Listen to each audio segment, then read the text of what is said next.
It could be Dante's Inferno. In fact, it's Scotland, the beautiful green kingdom of Fife.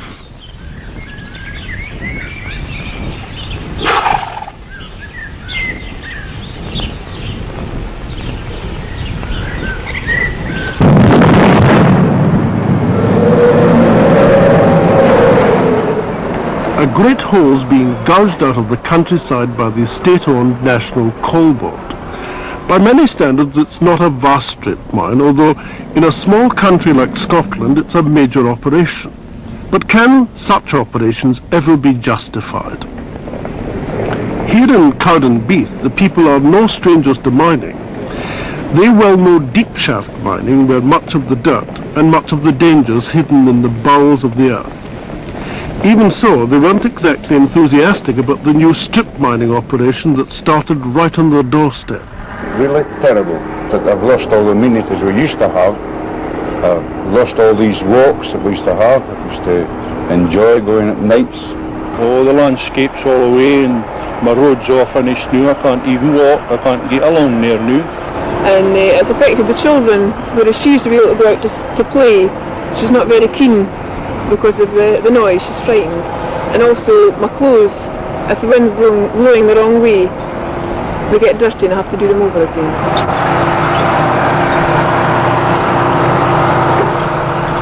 But Donald Harley, a director of the National Coal Board, is not unaware of the problems.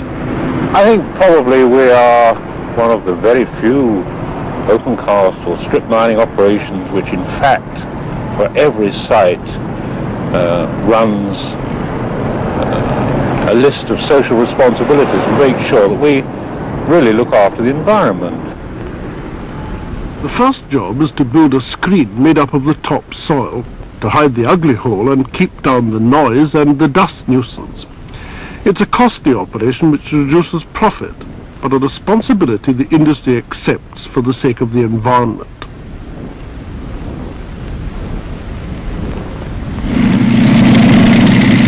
As fast as the soil is removed, fresh coal seams are exposed just beneath the surface.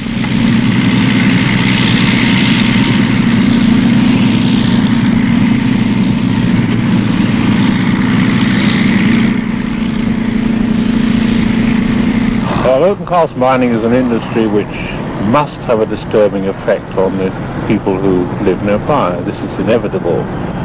I wouldn't like to be the faceless boss of an industry which did this, so I like to get to know a district we're moving into. I like to know the people. I like to hear from them their problems and worries which are probably quite unnecessary. Provost Sharp voiced his council's anxieties. The guarantees we asked for were, first, there'd be no danger to the people in the vicinity of the open cast.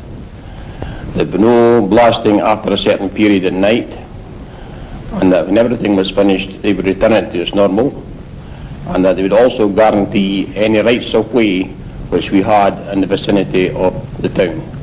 We got these guarantees from the coal board, and we were quite satisfied with that. So having obtained local cooperation, the mining operation proceeds.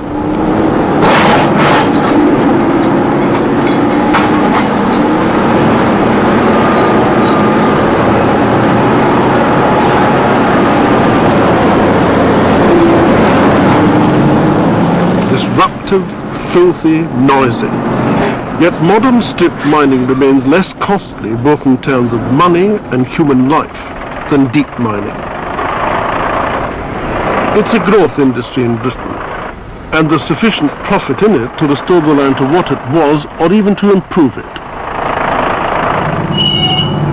We aim to show a profit of about £2 a tonne, and this we generally achieve.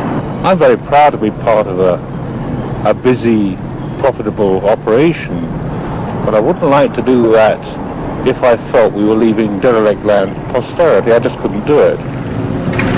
Nonetheless, for farmers like James Adams, there's a price to be paid.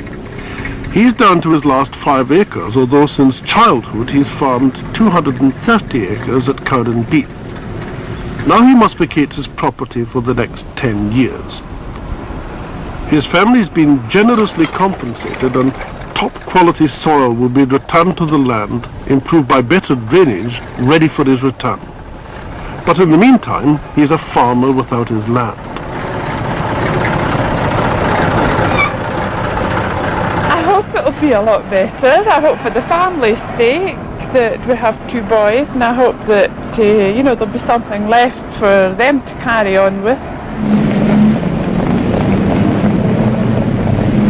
However, the people of Cowdenbeath are realists who recognise the need for coal mining in a world that's chronically short of fuel. The editor of the local newspaper and his readers have high hopes for the future.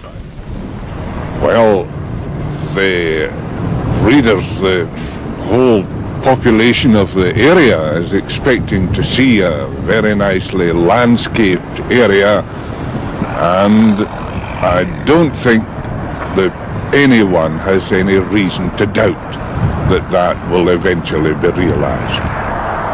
Well, we initially welcomed the mine on 2 bases. First of all, the employment of local people in this area. Secondly, that we envisaged at the end of the operation, instead of having slag heaps to look at, we'd have a green and pleasant country. It would improve the environment around the town of Cowdenbeath. No, I think this is a precondition that they must restore the ground before they could go ahead with it. 30 or 40 years ago, we accepted the slag heaps as the price of winning the coal from the bowels of the earth. But now we have a greater sense of beauty and appreciation of nature. Yet coal mining at times seems almost an affront to the beauty of nature. Tearing coal from the ground is an ugly, dangerous business. These waste tips and slag heaps are the reminders of a now defunct deep mining industry at Cowdenbeath. They'll be cleared away as an added bonus during the strip mining operation. 25 miles away at Black Ridge, the farmers are back, demonstrating what modern methods can do to restore the ugly gashes. For 8 years, this was a dark canyon of filth and of valuable coal deposits. Now the land's been restored around the farmhouses, and soon there will be wheat growing. The name Black Ridge is the only memento of the time when it was a strip mine, but that crossroads has been passed. The earth's yielded up its black coal, but not its beauty.